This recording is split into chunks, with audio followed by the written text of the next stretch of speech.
let's enter Fantasyland for a moment. Let's pretend for a sec that our country had a news media that was interested in bringing you the news, not in lecturing you about your moral inferiority, you're so bad, or lying to you in transparently obvious ways. January 6th was an insurrection, guys. Or even in forcing you to repeat whatever childish slogan they've come up with this week.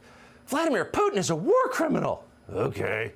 Trans women are women. All right. Say it or else. Let's imagine instead that we live somewhere completely different, in a country where the media felt obligated to tell you what was actually happening in the world and why it matters. What stories would we be talking about right now if we lived in that country? Well, here are the first two. Earlier this month, Iran and Saudi Arabia, the two most significant powers in the Muslim world, announced that after generations of proxy wars and snarling hostility to one another, they will be resuming diplomatic relations. Peace has broken out between blood enemies. As recently as last year, very few would have thought that could happen, and now it has happened. And it's happened, and here's a significant thing from an American perspective, it's happened because China, not the US State Department, but the communist Chinese government, brokered the deal. The world's largest atheist state has halted religious conflict between two theocracies. Did you see that coming? Probably not, but there's more. Yesterday, China's President Xi turned up in Moscow to announce a new partnership with Russia. Going forward, Russia will supply much of China's oil and natural gas.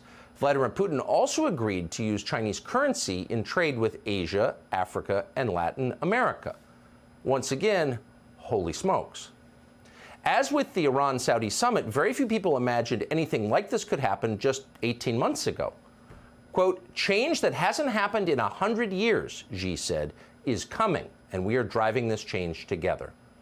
Now, what change was Xi talking about? Well, the end of American global hegemony, the end of the US dollar as the world's reserve currency. For 100 years, he got it right, since the close of the First World War, the United States has been the preeminent nation on Earth. For 40 of those years, we were locked in a Cold War with the Soviet Union, of course, but at no time, no matter what they may have claimed, was there ever really a question about who was the most powerful country.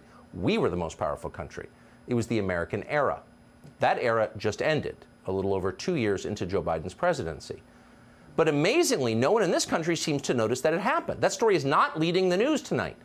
Instead, we're arguing about whether or not to arrest Donald Trump for a fake crime to keep him from running for president again.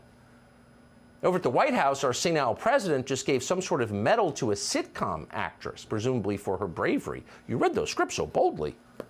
CNN is covering that story like it's the moonwalk.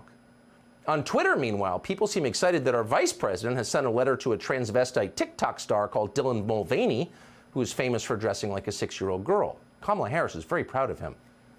That's the news we're getting. It is Weimar, but dumber.